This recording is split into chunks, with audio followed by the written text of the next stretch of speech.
Olá pessoal,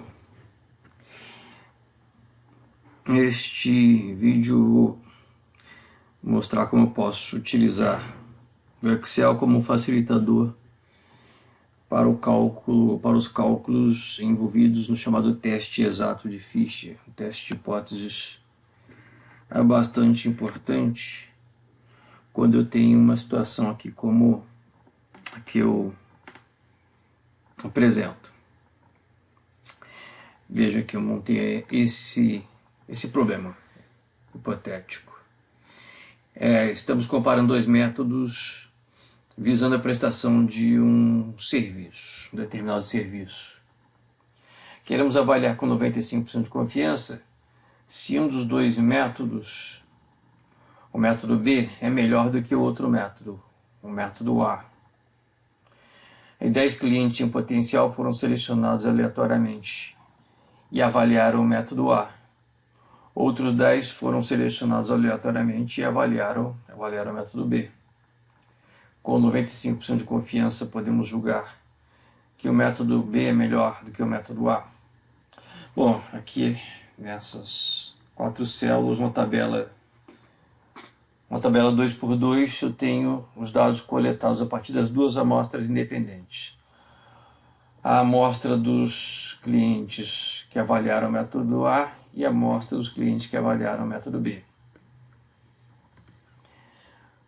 Bom, como podemos ver, a partir dessas amostras, o número de avaliações ruins foi maior no método A do que no método B.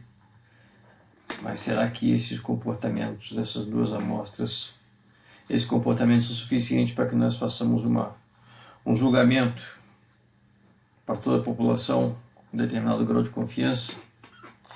Bom, esse tipo de problema poderia ser resolvido, por exemplo, pelo teste Q quadrado, para a proporção de duas amostras.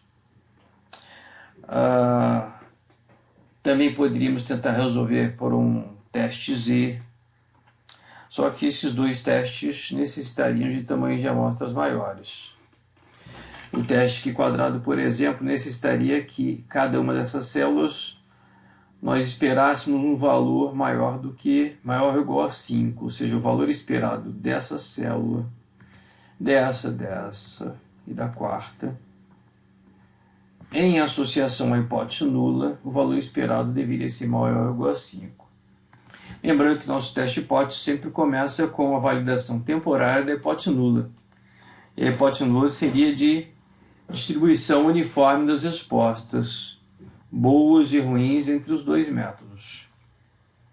Ok? E aqui na parte de baixo, eu fiz um cálculo rápido mostrando que os valores esperados para estes tamanhos de amostras seriam esses aqui. Para o método A, resposta boa, o valor esperado seria 4,5. Para o método B, idem. Para o método A, resposta ruim, o valor esperado também seria 4,5. E 5,5 para o último quadrante. Bastaria que tivéssemos um valor esperado menor ou igual a 5 para que, de acordo com os estatísticos, nos fosse recomendado trabalhar com o teste F, o teste de Fischer, o teste exato de Fischer, ao invés do teste Q quadrado. Ok? E é isso que vamos fazer. Então, em função de termos, pelo menos, na verdade, temos mais do que um valor esperado menor do que 5, nós vamos trabalhar com o teste de Fischer, teste exato de Fischer. Bom, como é que funciona o teste exato de Fischer? Eu tenho aqui uma representação, consiste em uma tabela 2x2 de contagens. As células são denominadas aqui de A, B, C e D, e eu tenho os totais A mais B, C mais D, A mais C e B mais D. E para as duas amostras coletadas aqui, os valores totais estão aqui, com a vermelha. Bom, de acordo com os livros estatísticos, nós podemos ver rapidamente que a probabilidade associada a este evento, a este registro, melhor dizendo, a probabilidade associada a este comportamento amostral é facilmente calculada desde que trabalhe com fatorial. Então, o fatorial de A mais B vezes o fatorial de C mais D vezes o fatorial de A mais C vezes o fatorial de B mais D, o produto desses fatoriais dividido pelo fatorial de N, que é o tamanho total das duas amostras, e dividido também pelo fatorial de A, de B, de C e de D. Utilizando essa fórmula, então eu calculei aqui nessa célula, utilizando a função fatorial, eu calculei a probabilidade associada a este comportamento das duas amostras, ou seja, a probabilidade de ocorrência deste cenário é de 0,0322, em termos percentuais 3,22%. Ok? Bom, o problema que aparece aqui é, queremos avaliar se o método B é melhor do que o método A, significativamente melhor do que o método A. Nós temos um teste de hipóteses classificado como teste unicaudal. E nesse teste unicaudal nós rejeitaremos a hipótese nula. A hipótese nula é de uniformidade nas respostas, o que esperaríamos uma uniformidade nas respostas para a população. A hipótese alternativa, ela está associada à probabilidade de encontrarmos amostras que deem um valor tão extremo quanto esse, ou mais extremo ainda. Se a probabilidade deste cenário, junto com os outros cenários mais extremos ainda, se essa probabilidade for alta, nós consideraremos arriscado rejeitar a hipótese nula, e não rejeitaremos a hipótese nula. Mas se a probabilidade desses cenários extremos for baixa, nós rejeitaríamos a hipótese nula, o risco de nós cometermos um erro seria pequeno. E o somatório dessas probabilidades desses cenários tão extremos quanto esse, ou mais extremos, é a nossa medida estatística de valor P, ou p-value. Tá?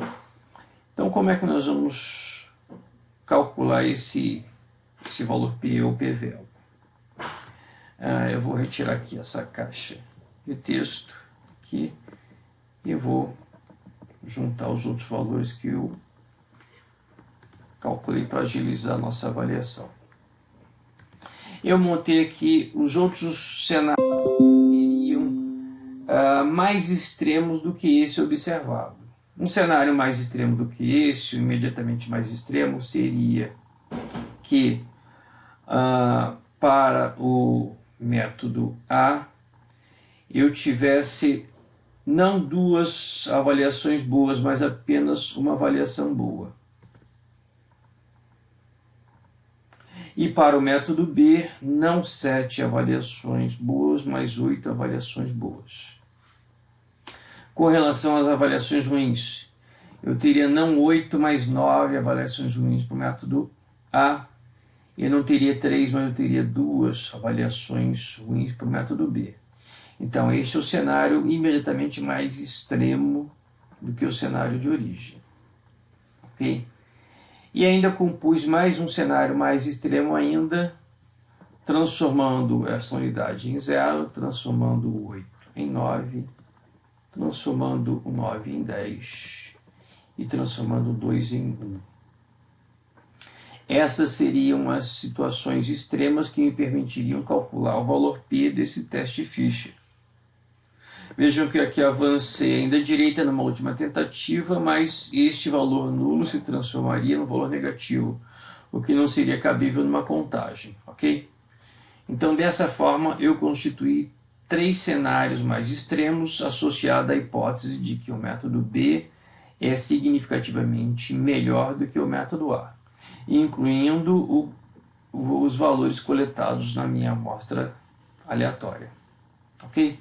Utilizando-me dessa forma para calcular as probabilidades, utilizando a função fatorial no Excel, eu calculei então aqui a probabilidade associada ao comportamento das duas amostras.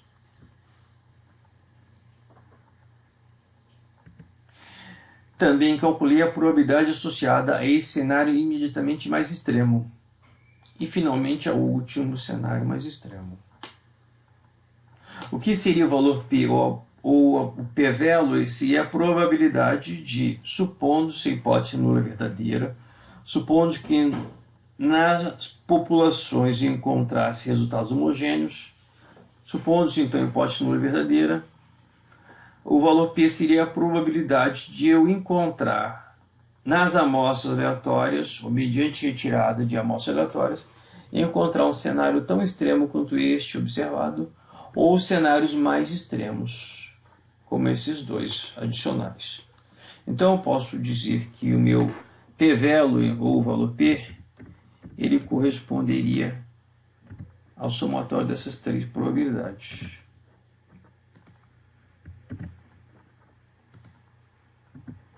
Então temos aqui um teste hipótese unicaudal, onde desejamos trabalhar com 95% de confiança, ou seja, onde o nosso alfa é de 0,05 e onde encontramos um valor P menor do que o alfa.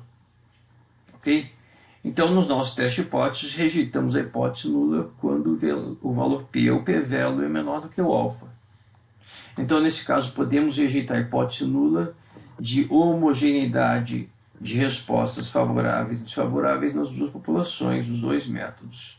Ou seja, rejeitando a hipótese nula, nós podemos julgar, sim, com 95% de confiança, que o método B é significativamente superior ao método A na prestação do referido serviço. Ok? Como complemento aqui na planilha adicional, eu montei todos os cenários possíveis a essa tabela 2x2. Esqueci de comentar algo muito importante, que é um dos pontos, ou é um ponto fraco do teste de Fisher.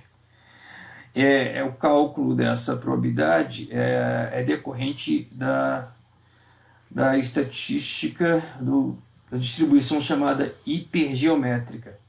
E uma exigência dessa distribuição hipergeométrica é que os somatórios aqui permaneçam constantes. Então, o somatório A mais B permanece constante, igual a 9.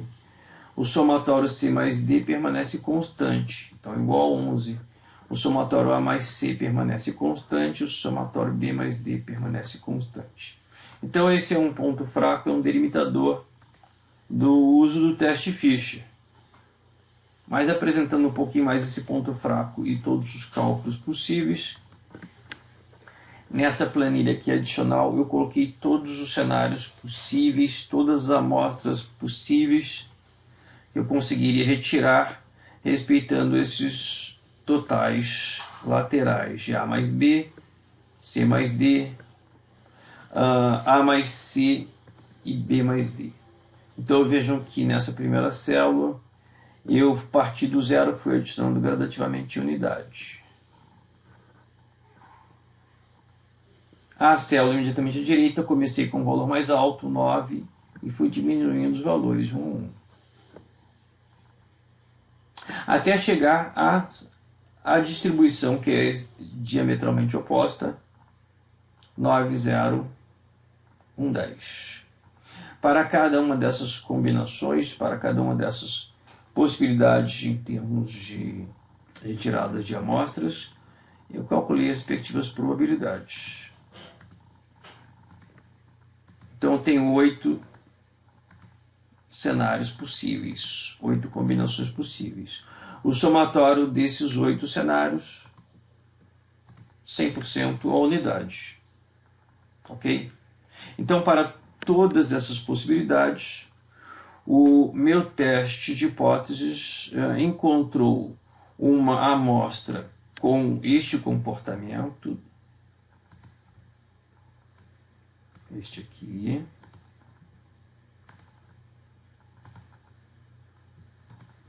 onde a hipótese alternativa é o método B ser melhor do que o método A, e a resposta favorável ao método é nessa primeira linha.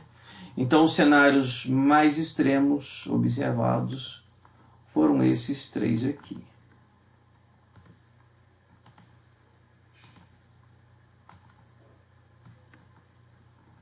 Então, no total de probabilidade de 100% ou unidade, a nossa hipótese alternativa B ser melhor do que o A está associada à probabilidade de nós encontrarmos amostras tão extremas quanto essa ou mais extremas, o que nos levou ao valor P, ou P-value, representado pelo somatório dessas três probabilidades, ou como vimos, o valor P 0,0349, ok?